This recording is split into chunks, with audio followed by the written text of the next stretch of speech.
Here's the uncomfortable truth most founders and revenue leaders don't want to hear. Your pipeline feels unpredictable right now. It's probably not because outbound isn't working. It's because revenue is leaking after the lead hits your CRM. Most teams never catch this because the leak is quiet. Leads still come in, meetings still get booked, and dashboards still look fine. But revenue never scales the way it should. I'm Bob, founder of RevSync, and we help B2B founders, CROs, and RevOps leaders build revenue systems that actually hold together under scale. What I'll walk you through is based on what we see inside real GTM systems every single week, not theory. In this video, I'm going to break down 3 revenue leaks hiding inside your CRM that quietly kills deals even when outbound appears to be working. If you suspect something's off but can't pinpoint it, this will give you clarity very fast. Let's start with the leads are not the problem reality check. Most founders are still operating on an outdated assumption. If we just get more leads, revenue will fix itself. That logic used to work when buyers lived on one channel and sales cycles were simple. Today, it's one of the most expensive beliefs in B2B. What actually happens is this. Leads come in from email, LinkedIn ads, referrals, events, or partnerships, and the CRM becomes a dumping ground instead of a decision engine. When every lead looks the same inside the system, your reps are forced to guess, and guessing is how revenue quietly disappears. I see this constantly when teams tell me outbound works, but deals feel harder than they should to close. That sentence alone tells me the leak isn't at the top of the funnel. Revenue doesn't usually die because there aren't enough leads. It dies because the system doesn't know what to do with them. To make this actionable, I want to give you a simple lens we use internally. We call this the CRM leak framework, and it breaks revenue loss into 3 very specific failures. Even if one of these exists, you're leaking money. If all 3 exist, you're bleeding revenue without knowing it. Leak 1.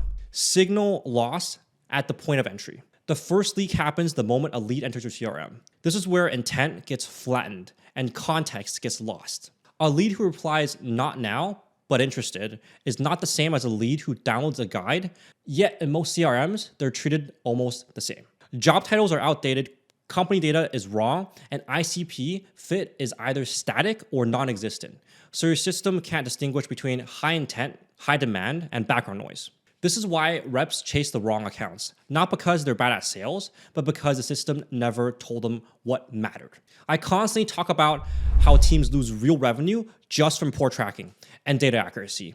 If leads aren't properly enriched, scored, and sorted before they hit the CRM, you're already behind. This is also where teams underestimate enrichment. They treat it as a one-time task instead of a dynamic layer that should adapt as buyer context changes. When a signal is lost at entry, everything downstream becomes reactive, and a reactive system never scales. Leak number 2, broken ownership and inconsistent follow-ups. The second leak is where most deals actually die, ownership and follow-up. A lead replies, no task is created.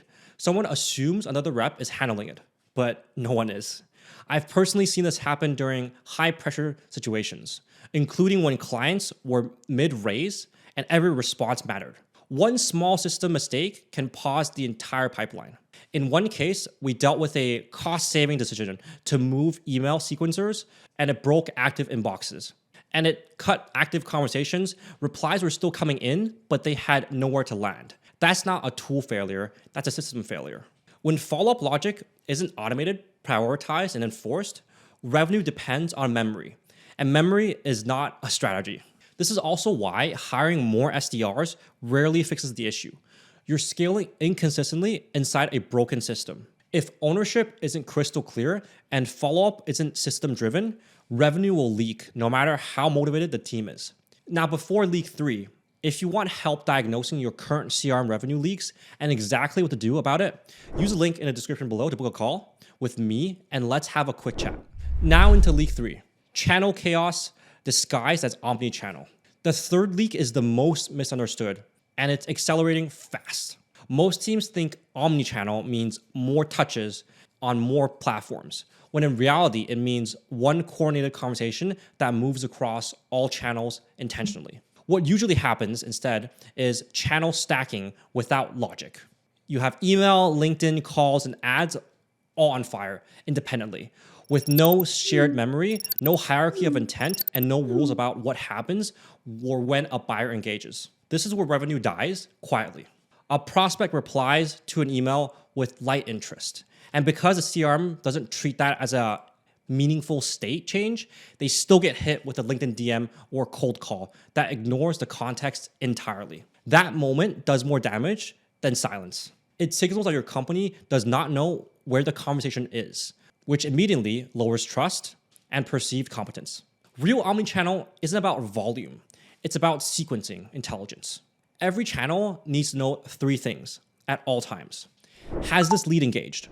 Where did they engage? And what is the next best action based on that behavior? If a lead replies on email, LinkedIn must be shut off automatically.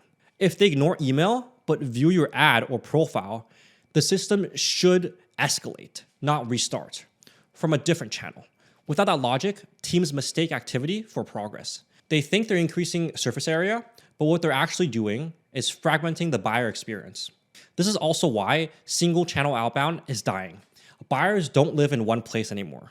But multi-channel without orchestration dies even faster because it creates friction instead of momentum. Omnichannel only works when the system behaves like a single brain, not 4 disconnected tools firing blindly. The takeaway is simple, but uncomfortable. If your CRM can't enforce channel hierarchy suppression and state-based sequencing, you don't have an omnichannel system. You have channel chaos. If you're wondering what next steps are, don't jump to scaling. Scaling a leaky system just makes the leak bigger. The highest leverage move you can make is clarity. Audit where leads come from, how they're tracked, how they're scored, and how to follow up actually happens. Ask one uncomfortable question. Where does revenue die after interest is created? That question alone will surface more value than another quarter of outbound experiments, because most teams are sitting on unrealized demand, not a lack of leads. If this video felt uncomfortably accurate, that's intentional. Clarity always feels that way at first. Outbound can work, but only when your CRM stops quietly working against you. If you want help figuring out where your system is leaking before you pour more time and money into the funnel, start with the system itself. That's where revenue is either protected or lost.